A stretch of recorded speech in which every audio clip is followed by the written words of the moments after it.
Bonjour à tous, c'est Jean-Luc Haut sur sa chaîne YouTube. Aujourd'hui, nous allons parler de l'Inde avec les bouées sonores de lutte anti-sous-marine. Le secrétaire d'État a approuvé une nouvelle vente militaire étrangère au gouvernement indien de bouées acoustiques de lutte anti-sous-marine et d'équipements connexes pour un coût estimé à 52,8 millions de dollars. L'Agence de coopération en matière de sécurité et de défense a délivré aujourd'hui la certification requise, informant le Congrès américain de cette éventuelle vente.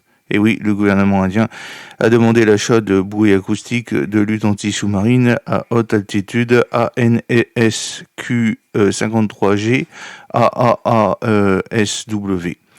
De bouées acoustiques AASW ANSSQ 62F et des bouées acoustiques ANSSQ 36, des documents techniques, des publications et des données, d'un soutien technique et du gouvernement américain et des sous-traitants et d'autres éléments connexes de services et de soutien logistique et de programmes. Le coût total est estimé à 52,8 millions de dollars. Cette vente proposée soutiendra la politique étrangère et les objectifs de sécurité nationale des États-Unis en contribuant à renforcer la relation stratégique entre les États-Unis et l'Inde et en améliorant la sécurité d'un partenaire de défense majeur qui continue d'être une force importante pour la stabilité politique, la paix et le progrès économique dans les régions Indo-Pacifique et de l'Asie du Sud.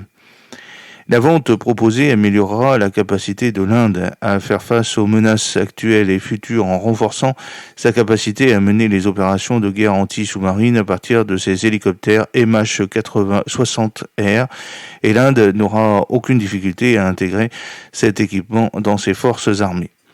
La vente proposée de cet équipement et de ce soutien ne modifiera pas l'équilibre militaire fondamental dans la région, où les entrepreneurs principaux seront Spartan Corporation, situé à DeLeon Spring, en Floride, et Undersea Sensor System, USSI, situé à Columbia City, dans l'Indiana, ou une combinaison des deux. Aucun accord de compensation n'est connu dans le cadre de cette vente potentielle.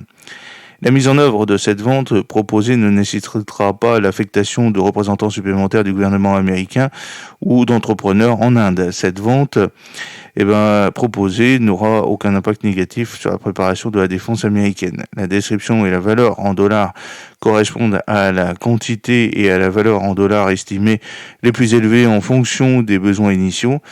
La valeur réelle en dollars sera inférieure aux fonctions des besoins finaux, de l'autorisation budgétaire et des contrats de vente signés le cas échéant. J'espère que cette petite vidéo vous a plu. N'oubliez pas de cliquer sur le pouce pour la promouvoir, de vous abonner si ce n'est pas encore fait et de partager cette vidéo sur vos réseaux sociaux. À très bientôt. Fidèlement, Jean-Luc Haut.